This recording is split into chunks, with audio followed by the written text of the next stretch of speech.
Hello, everyone. Welcome to another episode of the Yeti's Den. My guest today is second appearance, Greg Kaplan. Pleasure to be here, Will. Yeah, and I talked to James last week, and he came on. We discussed Red Sox and Patriots, and I remarked that we're coming up on the 10-year anniversary when you and he started the sports stance. Yeah, it doesn't feel like it was only 10 years ago, but it was a fun time. We had a fun run for like a year or two of doing that. And I think our biggest accomplishment was we were like top 20 in sports podcasts in the Philippines somehow. Wow. Yeah, All right, that's I have no idea how, but week we like checked the rating rankings and it was like your top 20. We were like, okay, that's cool. definitely. And I was saying to James, like we live in a time period where everyone is starting podcasts. I mean, there's like millions Yeah. of people who like to talk. So if you get in the top 20 anywhere, that's Yeah, it was impressive. it was a fun thing that lasted only for a week, but we were like, hey, we were there for a week. Yeah, Like apparently whatever we talked about, it may have been like when the Floyd Mayweather and Manny Pacquiao fight was happening, so maybe that's why. So maybe that like triggered it in that area of like, oh, well, I searched and this popped up. But that was fun. We talked about that. I saw him the other day and he was like, I was on Will's thing. I was like, I know I saw. He was like, I saw you. I was like, you look beautiful. And he was like, thank you. yeah, and your insight is always appreciated. You guys, both of you guys, have a lot of great analysis on We try. sports. Mm. We could be So pros, we would. yeah, so those Red Sox, they're back Yeah. in postseason First time. after I didn't even realize it's the first time since 2021, which doesn't feel like it's been 3 years, but apparently it has been. Which I was like, I swear they were in it since then, but I guess not. Yeah, in 2022, I believe they had a winning record but missed it. And then Yeah, they've 2023, just been bad the last 2 years after that. yeah, last year actually they went 81 and 81 exactly. I know, but that's not good. Right. At least for what we're expecting of the team every year. We're expecting them to be near 90 wins and in that race for the division, which they were to an extent. Just few games that they should have won, didn't win, but we move on. We're in the postseason and everybody's now at 0-0. Yeah, and then Major League Baseball, another a question I asked James. What do you think of the new playoff format that we're up to 6 teams that can make the playoffs? I like it mainly because look at this last week of baseball and every single thing we had. We had multiple teams still. The National League was very much figured out, so there was no drama really there. But the American League basically was essentially the Blue Jays had locked up a playoff spot, and then it was nobody going into the final week. You had two different divisions up for grabs. You had a comeback story with the Guardians in the making, which nobody predicted that. And then you had the chance of who wins the AL East. The Blue Jays were looking like they could collapse and the Yankees could take it, or even the Red Sox if the other two skid it out. So like it led to a lot of drama, but you also still got kind of a confirmation like, okay, Red Sox are really good. Tigers are pretty decent. Guardians are on this streak. Like imagine the Guardians made that run and didn't make it because only four teams did. It would have been killer. So the fact that I like having more teams involved, it gets bigger markets involved. You get bigger opportunity to have these last week's ratings still be high. And also, I'm a big baseball fan, so the more baseball, the better. Like I'm glad to have four. I also like that it's not the. I kind of do wish it was the one game winner take all in the wild card, but I don't mind the 3 game series too because again, it adds a little more interest and Major League Baseball makes more money, but also I just get a little more baseball. Nothing wrong with Yeah, a 1 o'clock Tuesday afternoon playoff game. yeah, and it reminds me. So we in our lifetime, like I first started watching the Sox when I was going into second grade. And that was the summer of 1997, and there's been a lot of notable teams Yeah, in our lifetime. And one team that's not as notable, but they still had a good year, but it not a successful year because they didn't make the playoffs. Do you remember the 2002 Red Sox? They went 93 and 69. This was the year before '03 when they blew Game 7 to New yeah. York. But no Oh yeah, two, the they went Aaron Boone. 93 and 69.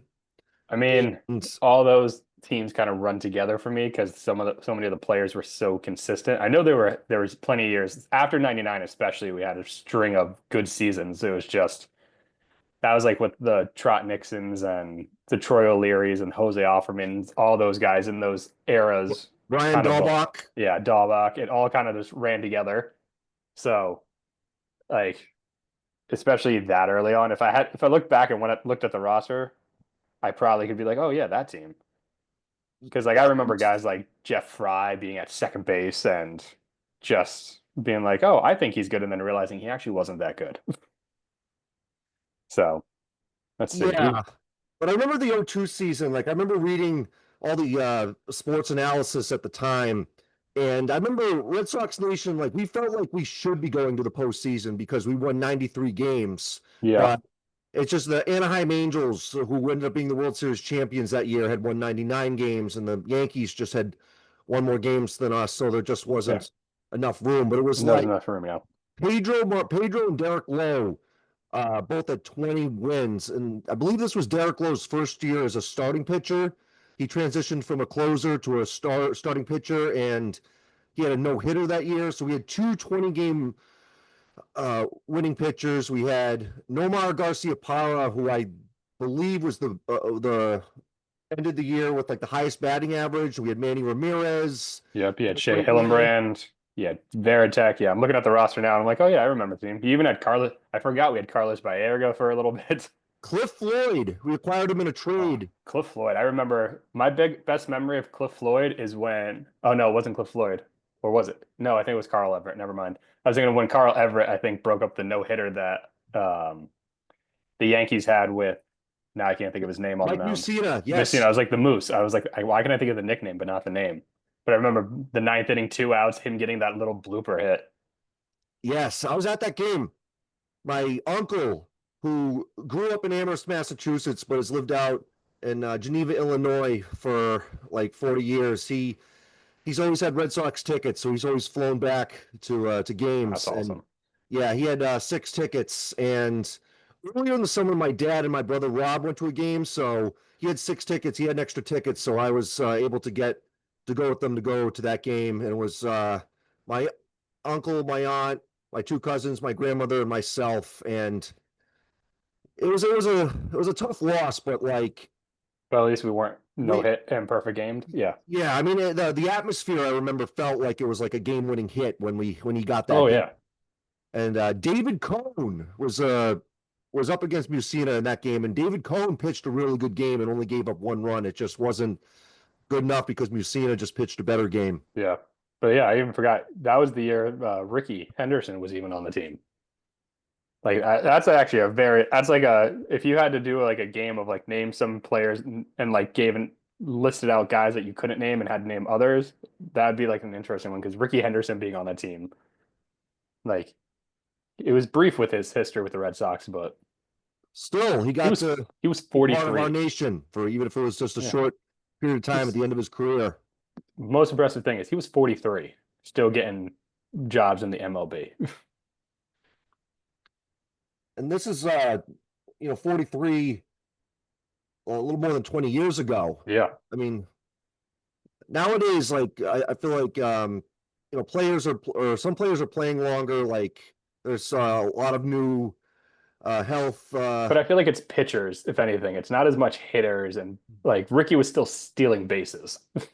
Yeah, I don't see many guys at 43 anymore that could play in the league and still get away with that. yeah. And then well, with the '02 team though, if like back then if they had 6 postseason spots instead of 4, the '02 Sox would have been in the playoffs. Yeah. And another team that James and I were actually discussing. We're like, we're rooting for the Sox, but if the Sox end up getting knocked out, the Seattle Mariners, Yeah, I would want to who, see if the Red Sox lose, I want to see I want to see as much as probably baseball fans don't want to like casual baseball fans, not diehards. A Mariners Brewers World Series would be fun yes, because it'd be two teams that have never won it. You'd have the Brewers with Bob Uecker's memory, like playing for that. You'd have the Mariners playing for just years of like getting close and never being able to seemingly do anything in the postseason. So it'd be good storylines and it would be interesting. So if the Sox don't somehow advance, it's really anybody but the Yankees Yeah. and maybe the Dodgers at this Yep. point. But I want to see some new faces. But if it's not gonna be the Sox, I'd be happy with the Mariners, Brewers. I'd still be watching. Maybe not everybody else would, but I still would. Yeah. I still would be as well because the Mariners, they had that very impressive 2001 campaign where they won 116 games, which is Oh still yeah, a record. That was Ichiro's rookie year. Brett Boone. Yeah, but then they fell short. They got knocked out of the Yeah, I think the Yankees knocked him out. ALDS. Who knocked them out? I think it was the Yankees. In 2001? Yeah, I thought it was the Yankees. Maybe it wasn't the Yankees, but I thought it was. I think the Yankees were division champs that year, so it might have been the look that up. I think it was a wild card team. Oh, they faced the Indian. No, yeah, the Mariners won it. Yeah, it was the Yankees. They made it to the ALCS. Oh, okay. I was gonna say, I was almost ALCS. positive it was the Yankees beat them. Oh yeah, yeah, gotcha. You're right. Yeah, And because then that was the year that you had Oakland somehow being 102 win, losing to the Yankees because they were the wild card. I think that was the year the Jeter flip, where he flipped it to home plate running, like backhand it when he was running past, like that famous play. oh, Do you remember that play? I don't I don't think Ball so. was I might the not have. ball was coming home, and it was like I forget who it was for the A's, but Jeter for some reason was like 10 feet only in front of home plate, like running across the field and grabbed the ball and just like back threw it behind his back to the catcher to get the out. And it's one of those. It's a really impressive looking play, but also at the same time, everybody's kind of like, was that necessary to make that play? Like, was the ball still going to get there? Would they still gotten the out? But Jeter just it was more the fact that he just like threw it behind his back last second to get the guy. It's like it was part of Wow. the Jeter highlight reels of like him diving into the stands and that. I'll have to check that highlight out. So Yeah. yeah.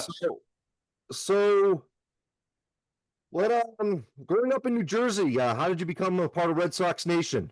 So I became a Red Sox fan because of my dad. My dad did not care about football really. He was a Baltimore Colts fan. Then they upped and moved, and he was just like, I don't care to follow anybody else.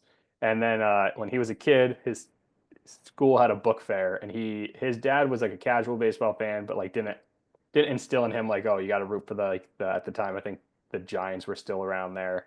Like he wasn't like, oh, you got to root for like any of these local teams. And so he found a book called Yaz about Kari Yastrzemski and read it, fell in love with Kari Yastrzemski, then therefore fell in love with the Red Sox and their history, and became a Red Sox fan as a young kid in very much Yankee area, but it wasn't as prominently all over the place because you read about it in the newspapers, you listened on the radio. It wasn't like how it is now, where it's a lot more in your face every day of who fans are. So my brother and I grew up Red Sox fans, not thinking anything of it when we were kids. And then once elementary school happens, you start hearing it a lot more because kids are like, well, your team never wins, and our team's won this many World Series.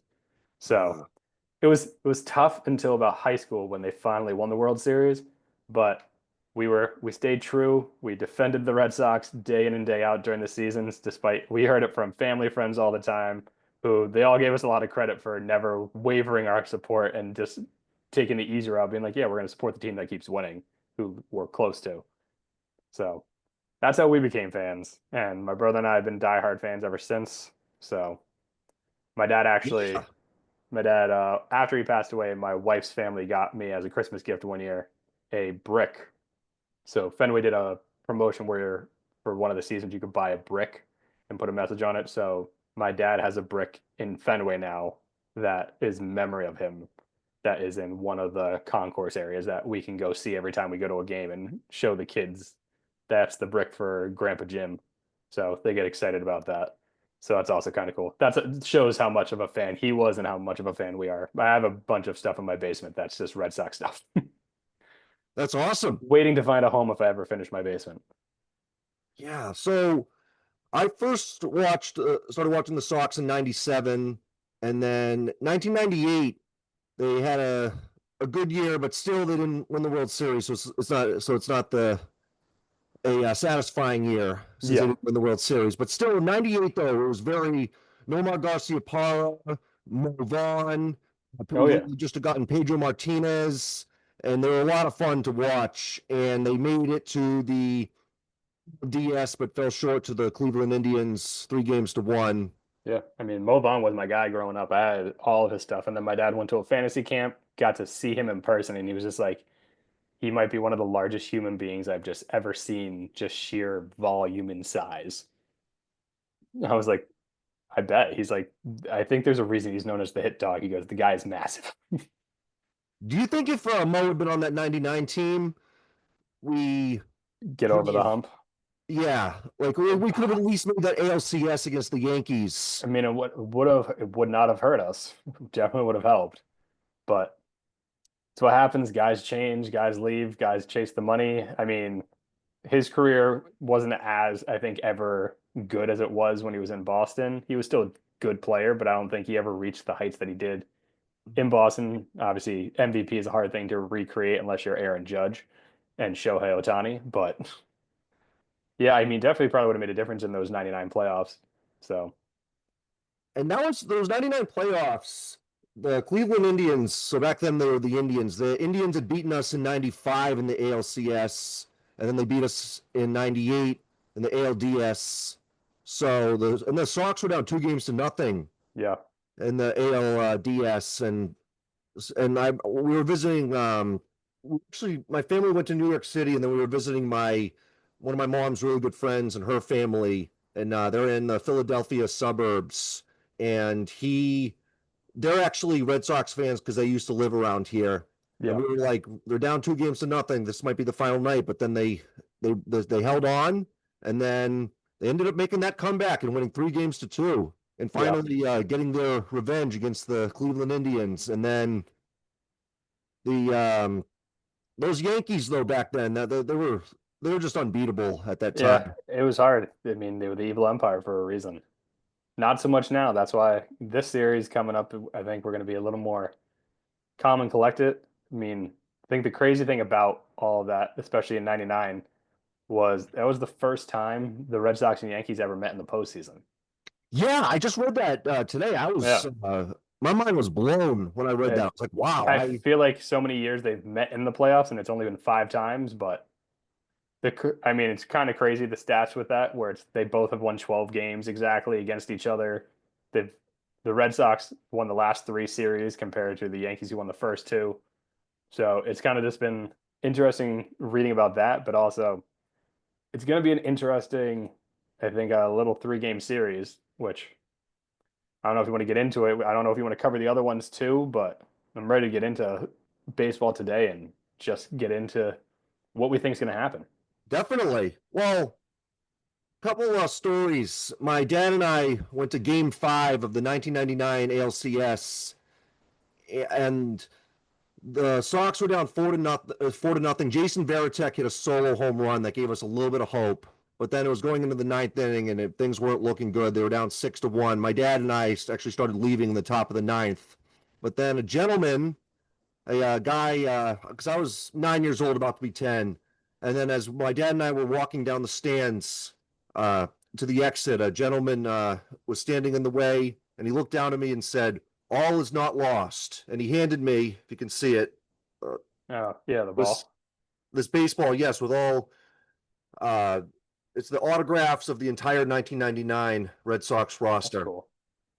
Yeah, and my fourth grade teacher, because I actually wrote about this like in my morning writing exercises at the time. Like I wrote all about how I was at the game, and my fourth grade teacher, it was his first year teaching, and he pitched at Boston College, and Oh, he's a nice. big Red Sox fan. He actually showed us footage. He pitched against Troy O'Leary, Nomar, Mo Vaughn. I remember his Was specific. it for like the spring training games that they do Yeah, against the colleges? That's still awesome. yeah. The specific things I remember is he struck out Mike Stanley. Mo Vaughn grounded into a double play. Nomar hit a double off of him, but then Troy O'Leary took him yard. Troy Leary was also one of my guys, partly because he gave me a foul ball one time when we went to go see them play the Mets in New York. And I was one of the only kids wearing a Red Sox gear. And he saw me and he threw me a ball, and I was like, wow, I'm a Troy O'Leary fan for life now. That's awesome. So yeah, Yeah. So the before we talk about make predictions for this series, I was watching on they interviewed Pedro and for one of the during one of these games, and like they asked him all about the '03 and '04 campaigns, and then like how it felt like into when he stayed on the mound in Game 7 and gave up the yeah. tying hit. And Pedro just said, "We knew we could beat the Yankees." So it's like in '03, even though they should have won that game. Like if they, do you think if they had pulled Pedro, they would have won? I don't want to say yes because you never know, but I would think they would have won if they pulled Pedro. At that point, it was the who's your daddy stuff going on with Pedro and the Yankees. I think Grady Little wanted to be like, I got faith in you. You're my ace. You're the guy. But I also think you have to know when the pressure and things, the pitcher may not show it, but I think you have to know when you have to turn to somebody in the bullpen and switch it up. He had gone through the order multiple times. At that point, we know statistics show more times through the order, more likely that the team's going to get hits, batting average goes up. So I think if they would have turned the ball over to, not to say our bullpen was like dominant, but our bullpen was obviously capable. I think throwing them in would have made a difference, at least in some sense. I don't know. Obviously, you can never tell, but I feel like switching it up would have probably been a good idea just to make the Yankees have to see something new coming at them instead of just, okay, we know Pedro's got this, this, and this, and he's getting gassed. Even I think Pedro in like the documentary on Netflix was said he was kind of surprised he was left in. Like I think he fully expected to be taken out when Little came out. Yeah. And did you watch the documentary where they actually interviewed Grady Little? In that, Yeah, I think that was the Netflix one, right? yeah, Yeah. And I also saw one part of it that I think it wasn't Sam Kennedy. I'm trying to think about who may have been in the front office at the time, but they said that Henry basically turned to them in the moment when he saw Little wasn't taking Pedro out and said, "Can I go and fire him now?" Like they at that point didn't matter what the outcome was. I think they were done with Grady Little. yeah. And then when they got knocked out, and I remember like Grady Little was like there were news reports saying that the Sox are going to fire Little, and then Grady Little back like gave a statement. Then they ended up firing him, and then at the time they said like we had planned to fire Little all along, like we just weren't happy with them. But no, the Yeah. reason that they fired him is because Oh, of it's definitely that decision definitely played a major role. Getting yeah, that close and then a decision like that where you're supposed to know the best decision for the team. Granted, if Pedro gets out of it, it probably doesn't it changes things, but he didn't, as we know, and we ended up not winning that series. yeah. But So then the Yankees did not beat the Marlins either, so the Yankees no, lost the World Series, and in a way they didn't deserve to be there. So they yeah. didn't. I So mean, it was a little bit of a gift.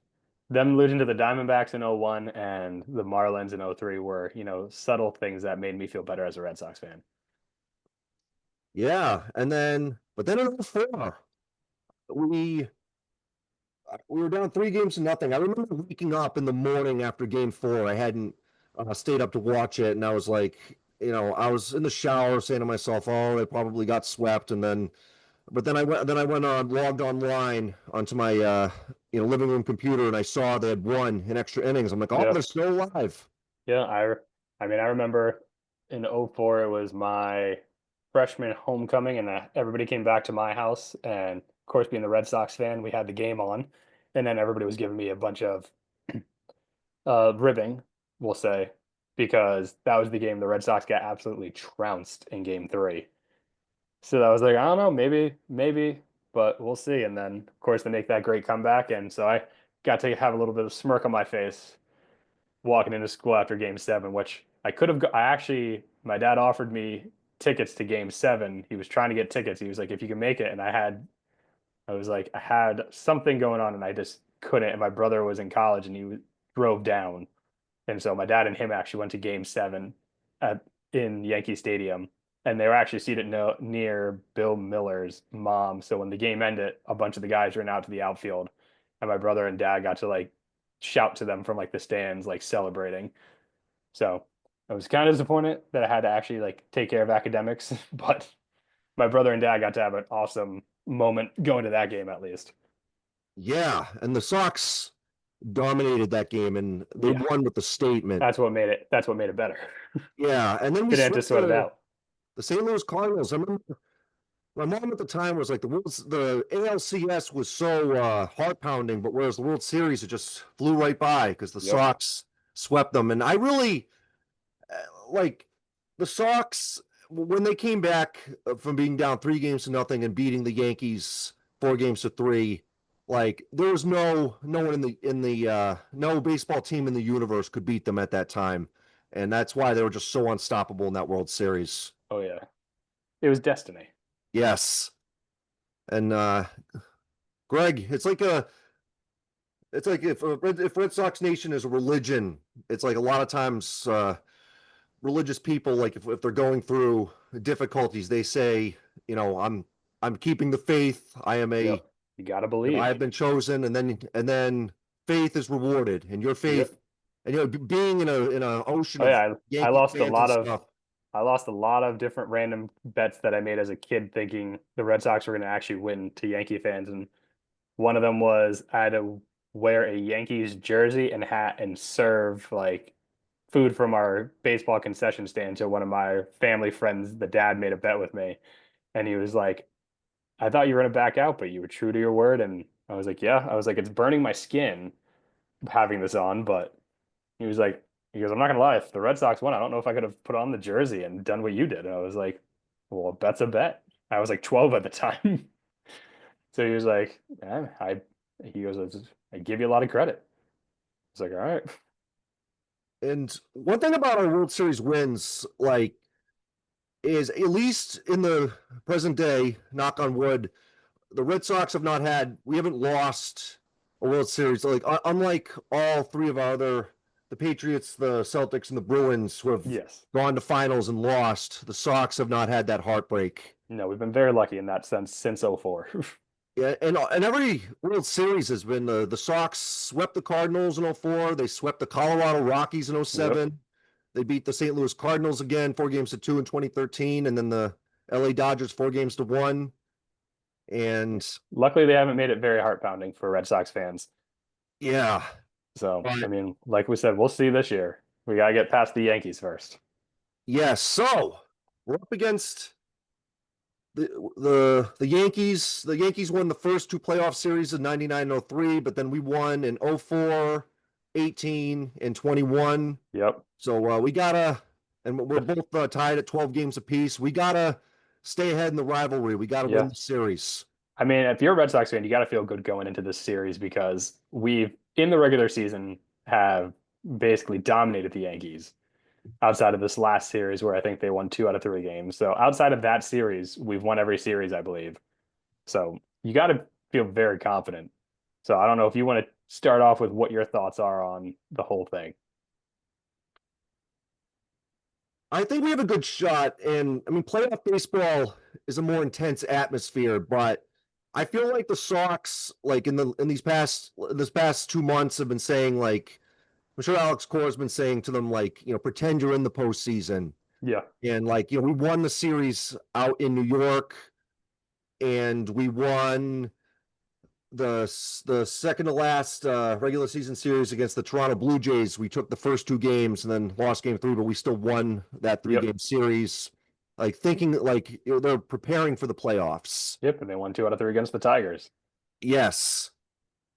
So I think they definitely have a great shot in beating the Yankees. And then if we get to square off against the Toronto Blue Jays, I think we can beat the Jays as well. Yeah, I mean, going in, the Red Sox have everything in their favor at the moment. They have the pitchers they want lined up. You have the War Pig, Crochet, most strikeouts this season with 255. You got him, who he's done very well against the Yankees so far in all of his starts. So you like your chances in game one against Max Fried, who you've hit around before. You didn't do well the last time you faced him, but they know they can hit him. And really, the weak spot for this Red Sox team right now is kind of that end innings before Chapman. It's still kind of like Whitlock. Luckily, you're in the postseason, so Whitlock can come out of the bullpen probably all 3 games if you really need him to, and Chapman probably the same if you want to push it. But it's the other guys that you kind of have to worry about after the starting pitcher comes out, and then obviously Roman Anthony not being there is going to hurt. We know he's in Fort Myers right now, still rehabbing that oblique injury. Luckily, Abreu's come back, so you have him in right field with that defense. We saw that on display in Toronto, where he threw out Kirk at first base to end the game, which was hilarious. So the Yankees aren't gonna have an easy matchup against us. We're still gonna put up numbers. I think Crochet is dominant in game one. I think he's gonna really get kind of amped up with this playoff atmosphere. He hasn't experienced it before. He seems like the guy that you want on that mound. He just like the nickname War Pig. He's just a guy that's just gonna go in there and just hammer down. And Yankees have a lot to prove in the postseason. Stanton is a known postseason choke artist. Judge has not been fantastic in the postseason, despite the fantastic, ungodly numbers he puts up in the regular season. You got Jazz who got hit in the forearm recently, so you don't know if that's going to be a lingering bruise or anything for him. They said he's fine. Doesn't mean he's still not going to have some issues pain wise. And then you got the rest of their team. Decent. Bellinger is a power threat you got to worry about. But outside of him, like Ben Rice, if he has one of his games, but they're not a team of mashers. I know they hit 270 something home runs, I think, as a team, but if you take away Judge, they're down to 220 because Judge is half that number, I feel like. So it's just a matter of how it goes. You have the pitching lineup you want. You got Crochet, you go Bello, and then Giolito if you need a game 3, where I feel better about our first 3 going in compared to the Yankees. They're going to have Fried and Rodon, and then maybe Warren as their third game guy. We'll see what they go with, but I mean, I like it, especially game 1. I like the matchup. Definitely. And how much do you feel like the Sox are bound to do very well because Cora has that postseason coaching experience? He coached us to the 2018 World Series, I and definitely think then Cora has a little. I think he can be a little looser this series than Boone can. I truly think if the Yankees get knocked out in this wild card, Boone might be gone in New York. I feel like he is not doesn't have a long leash. I think it's make it to at least the ALCS World Series, or Boone might be gone. I just, I know it might not be being talked about a lot, but I feel like it's kind of just been something that's lingering there the past few seasons where the Yankees haven't performed up to where they're expected to. And Boone's kind of been given the pass every year. I don't know if he gets another pass this year because you can't point to anything to be like, well, we didn't succeed because of X, Y, Z. Like Judge last year got hurt for a while. He's had years where pitchers go down. I know Garrett Cole got hurt this year, but you still had Fried, you still had Rodon, you still had lots of guys. You still were supposed to have this amazing bullpen that didn't perform up to standards. And it sounds funny saying that about a 94 win team, but their bullpen for a large chunk of the season was very, very bad for the amount of money they put into it.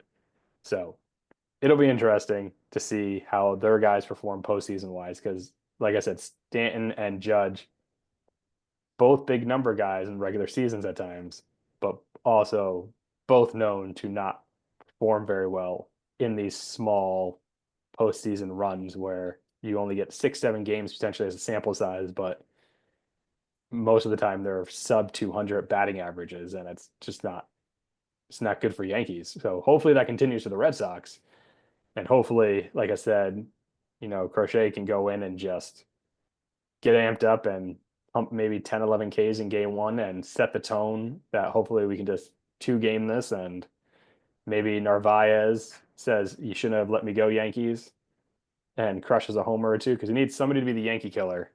I thought it was going to be Roman Anthony, but since he's hurt, I want it to be somebody like Narvaez who has a connection to the Yankee organization, and it's kind of like a payback. That's the hope. oh, that'd be awesome. That'd be so sweet. And he's doing this on their arch rival, the Red Sox. And I'm going to be realistic. I do believe Red Sox take game 1. I think game 2 is kind of a toss up. It depends on what Brian Bello comes out. If he's the one that is hitting his corners, hitting his pitches, Red Sox could win this in two.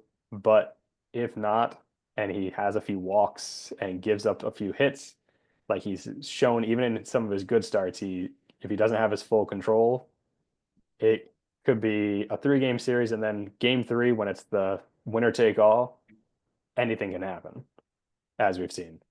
So even though Giolito's been good, I'm not gonna say he's gonna easily take game three. Got to be realistic. Aaron Judge is still Aaron Judge, and MVP or not this year has put up otherworldly numbers.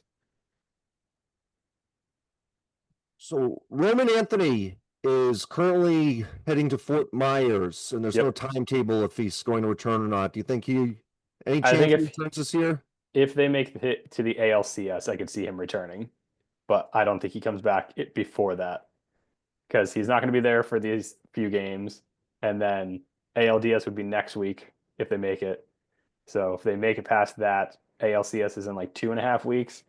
He's was going to be out 4 to 6 weeks. He's at the 4 week mark. That'd be around the 6 week mark.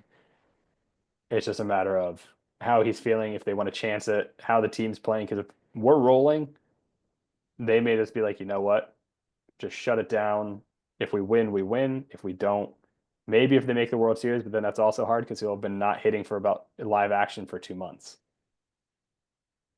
So it'll be So interesting, but if the Sox make it to the ALCS, which team do you think we're going to be squaring off against, and I which other think teams in the AL are a threat to us? I think honestly, if it's anybody, it's gonna be if we make it to the ALCS, it's most likely Mariners. It would be Mariners, either Guardians or Tigers. And the way the Guardians have looked, I could see the Guardians making it to that, but I think the Mariners pitching, and they have some very good hitters. They've amped up that lineup with getting Suarez, and I think Cal Raleigh, potential MVP. Again, it's hard to go against Judge and the numbers he has because Judge's numbers, even if you deflated them a little bit, are still better than Cal Raleigh's, which is crazy because Cal Raleigh had 60 home runs as a catcher, and that's really just the only thing going for him for MVP. But between him, Rodriguez, Arozarena, like it's a very talented team, and they have three really good starting pitchers that can come out and just shut you down every night if they needed to. So I think it would be Mariners, Red Sox, and then I think our pitching would match up well, and it was just be a matter of what team can get a few runs together. So it'd be interesting, but I think the Mariners make the ALCS no matter what, and then I don't know who from the East comes out because I feel like if it's not the Red Sox, it's going to be Yankees or Blue Jays because I think no matter what, that's the matchup in the next round. I think whoever wins this gets the Blue Jays. Right. So the Mariners, they if the Mariners get to the ALCS, it'll be their first playoff series win since '01, and they had a long active playoff drought in all of Major League Baseball until they made the playoffs again in 2022. And the Mariners, they also had some seasons like in '02, for example, they also went 93 and 69, but missed the playoffs along with the Sox. Then in '03, they lost out on the wild card to our Red Sox, and then 2007 when the Sox won the AL East. I remember rooting for the Mariners to actually beat out the Yankees for the only Yeah. wild card spot back then, but they came up short. I mean, Mariners had a winning record, but didn't make the playoffs.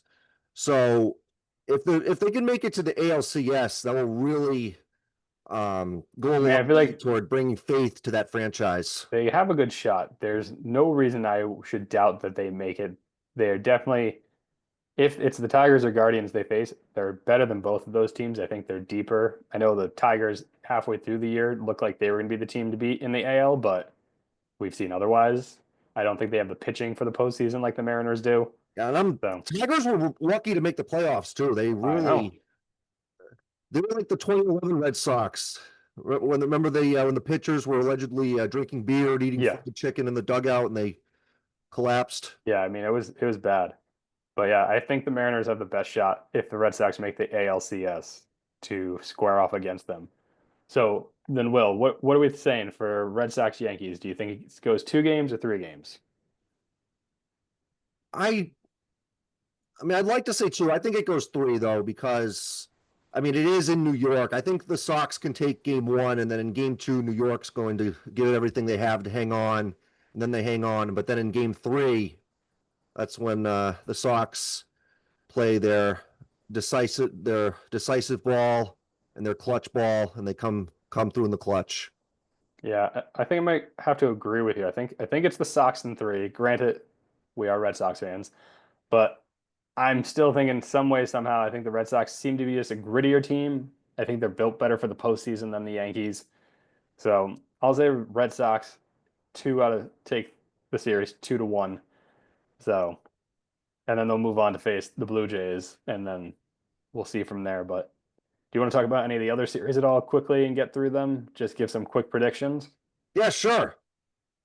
You'd always say one So or two quick things of why we think who's going to win those.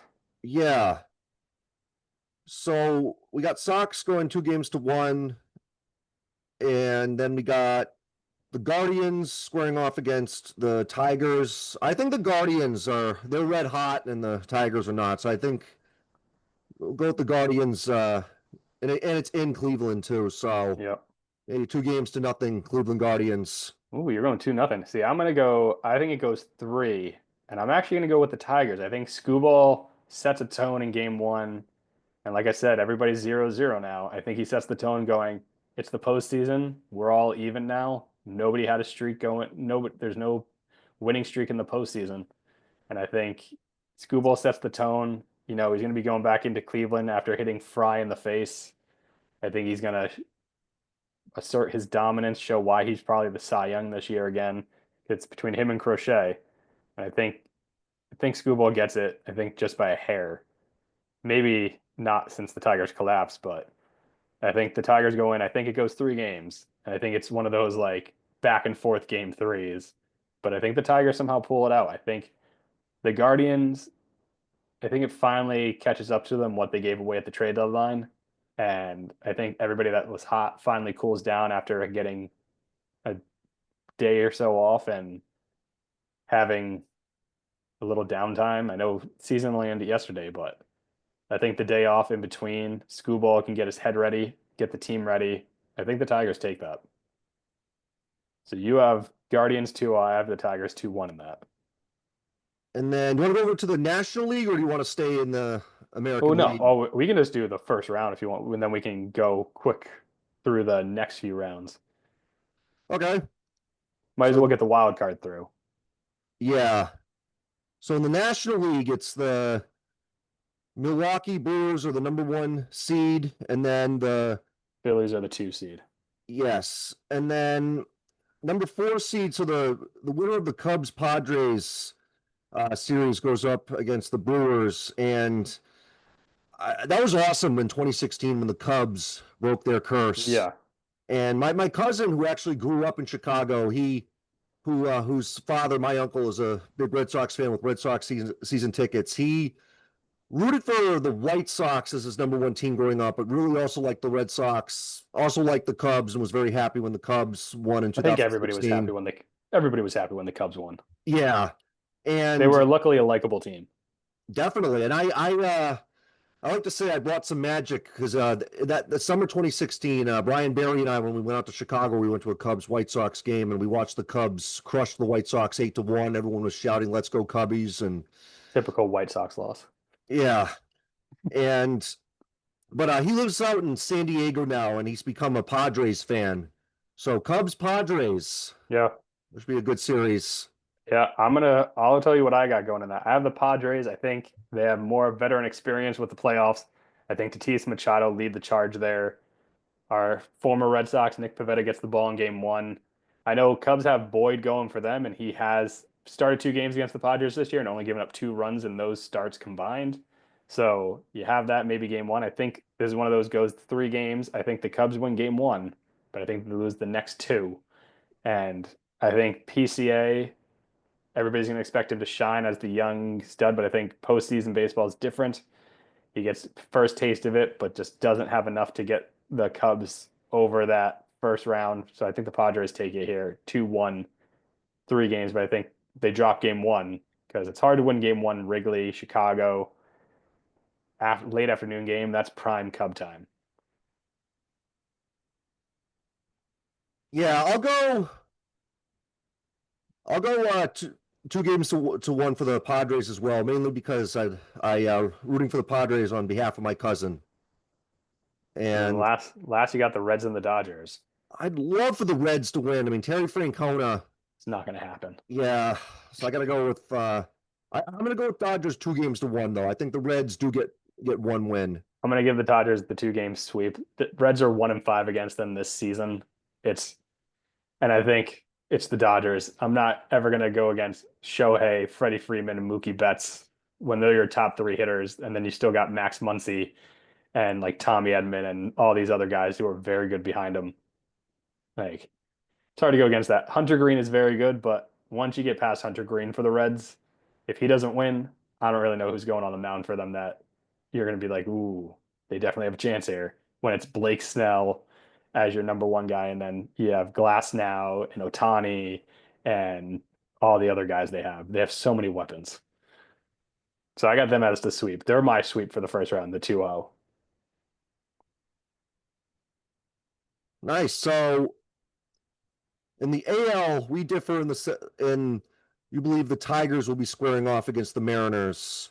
Yeah, it doesn't matter who they're facing. It's Mariners going to be, I think, 3-1, 4 games at most. Because again, Yes. I think if it's the Tigers, I have Skubal winning his start whenever it is in that series, but that's it. And then how about if it's the Red Sox Blue Jays? I have the Sox going in that one. We just saw them beat the Blue Jays 2 out of 3 games. Again, Blue Jays are good, but it was one of those things. I feel like they overperformed in the regular season. They have Gossman, who's a good pitcher, but I think Crochet versus Gossman, you give the upper hand to Crochet. And then down the line with Bello, Giolito, you're going to give them, I think, the edge over any Blue Jays pitcher. Vladdy Jr. is good. We know this. George Springer is good. But I think just one of those things, this Red Sox team, I feel like when they've needed to make big moments this year, they've come up in them. And I don't think the Blue Jays have done that as much. And so I give the Red Sox the edge. And I say three. I think maybe that goes five, though.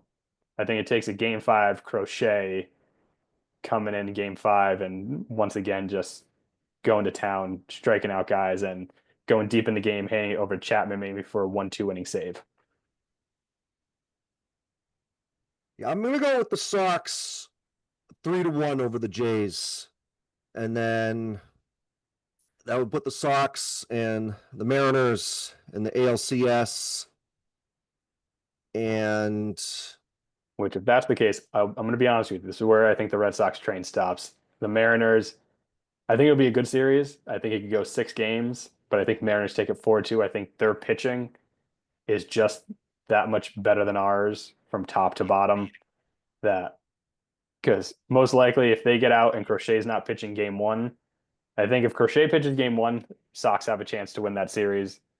If he's not game one starter, I think that completely changes it because you could go from getting Crochet maybe 3 times if you really needed to push him for a game seven on short rest to only maybe 2 times at most. And I think that's a huge difference where they have Miller and Castillo and Wu who can all pitch very well.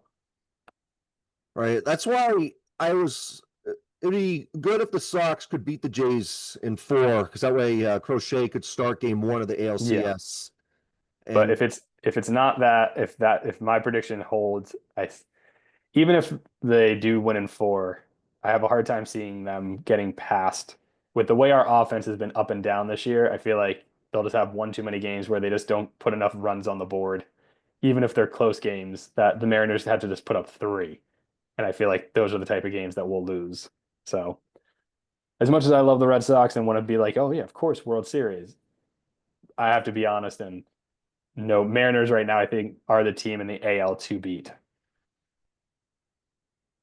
right, once again, I love my Sox. I'd love to, advance to the World Series, but the second thing I love the most about sports is, I'm always rooting for my home teams. Yep. That's the first thing. But the second thing is, and I think everyone loves this, but I especially love it, is when a franchise makes it to a place they've never been before. The Mariners have never even been to a World Series. Yeah. So So, if the like I said, got to Mariners, root for the story. yeah, so I'll go with the Mariners in 7 games, and then I'll put up my analysis will be even though the Sox came up short, we that playoff atmosphere, they brought that playoff atmosphere back to New England, and we can only go up from here. Yep. And then the NL, I think we had similar, right? We had both had the Padres, so it would be the Padres versus the Brewers. Yep. As good as the Brewers are, it's hard to go against the Padres talent-wise. But I think Brewers figure it out. I think they get through it into or no, it would be division, so it'd be 5 games. I think it goes 5 games, but I think the Brewers pull it out, keep that Bob Uecker magic run going with his memory. I saw that they got the letter from the manager that Ueck wrote to the team before he passed away for the season that he read to them. So I think there's magic there. So I think they get past the Padres and advance to the NLCS in 5. Nice. I'll say likewise. I think the Padres put up a good fight, but the Brewers get by and move on. What about Phillies Dodgers? I'm gonna go with the Phillies in that. I got the Phillies in 4. I would take. I think Schwarber.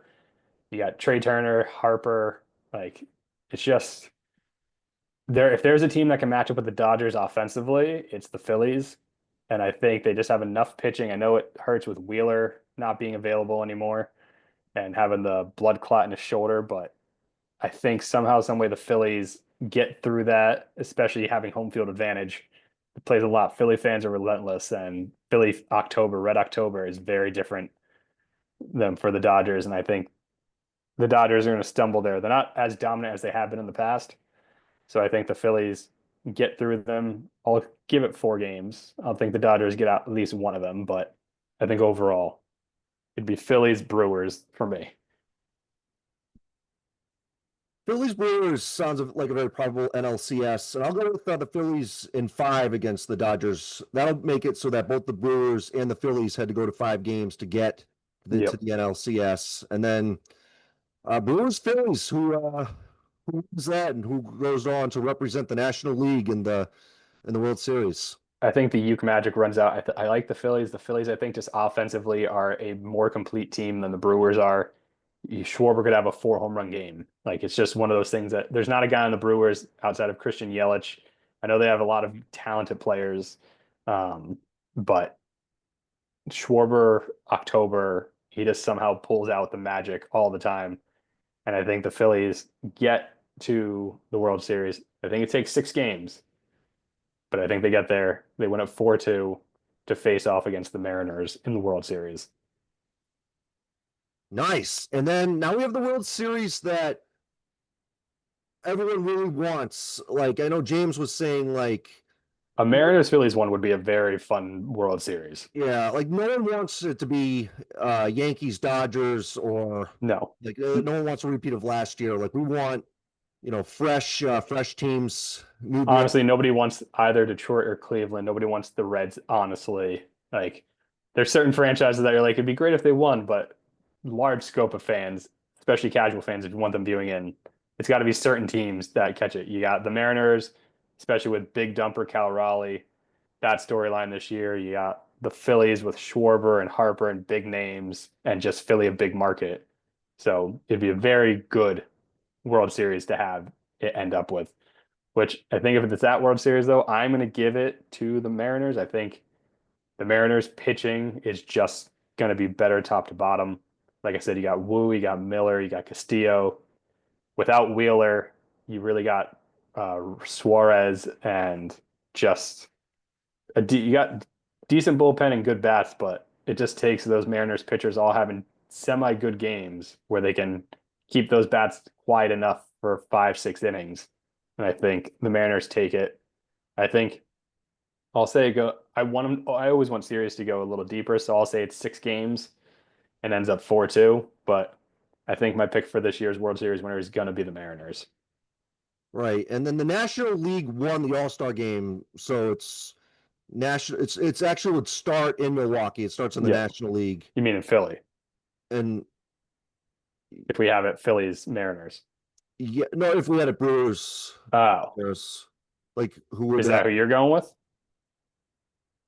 Yeah, yeah, I'll go with I'm gonna go with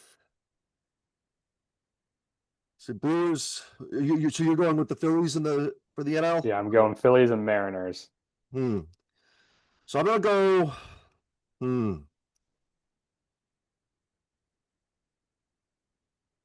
So the Milwaukee Brewers are the number one seed. Then again, the Phillies.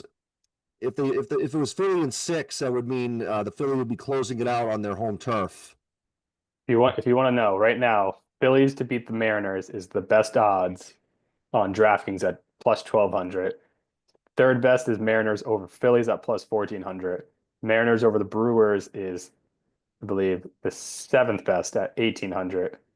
And then Brewers over, let's see, ooh, Brewers over the Phillies is, or Brewers over the Mariners is very far down, I believe. I don't even think I can find it. I don't know where it was, but not nearly as good. Hmm. So I'll go with the Phillies winning the NL as well. Like you mentioned, it's that red Philly, that atmosphere. It's going to be a tough environment to play in Philadelphia. So then we got the Mariners and the Phillies in the World Series. That's what I said. I got Mariners 4 games to 2. I think the pitching, their offense is just better enough. Their pitching, though, is what's going to drive this World Series run. Right. And then also if the Mariners win 4 games to 2, it would be closing out they'd close out the series on their in their stadium. Which would be, I mean, I don't know if Seattle would know how to react. Yeah. I mean that would be such an excellent story. And Yes. being a Red Sox fan and seeing how Boston reacted when we came down from being down 3 games to nothing, and then when we won our first World Series in 86 years, like, or seeing how remember how the Eagles fans acted when they won their first Yep. franchise Super Bowl. Although, do you No. think is Seattle a Starbucks coffee will be flying. yeah? Do you think that there'll be riots in Seattle if the No, not like it is in other cities. I don't think hmm, Seattle is that type of town. I mean, we've seen the Seahawks win a Super Bowl, and I don't think I don't even know if a car got tipped over. they're very they're peaceful Yeah, celebrators.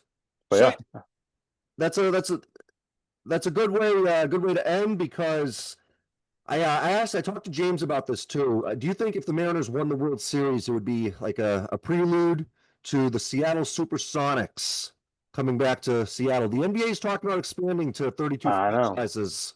If they ever did, I feel like Seattle should get another chance at basketball because then they would have all 4 major sports back in that area. So I feel like it makes sense, but you never know. NBA, baseball, they all want to expand to weird new towns sometimes, and it's just like, oh, we'll start this market, like Oklahoma City. You just never know. Right. I mean, that was great for Oklahoma City. Like I've read all about how the OKC Thunder have done so much Oh for yeah, that city, but but it the wasn't a place that you expected an NBA franchise to ever go. yeah. But And I also remember on Pardon the Interruption in 2008, they were actually debating why they were calling themselves the Thunder. They thought that they should be called like the Tornadoes because there's a lot more yeah, tornadoes in Oklahoma. Thunder sound better than Tornado though. Yeah, Tornado but sounds like a minor league team. mm, but so if the Mariners won the World Series, it would be their very first franchise victory, Yep. and that's always the sweetest. And that's what we're going for. That's the prediction. As even as a Red Sox fan, I think it's just Seattle's year. I feel like everything's going trending their way. I think they're playing well right now. I think that pitching is looking good. And again, you got the big dumper. How can you go against the big dumper? Exactly.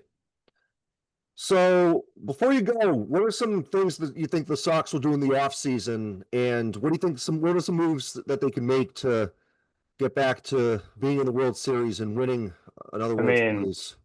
without seeing the postseason, because I feel like that will hinder some of the things.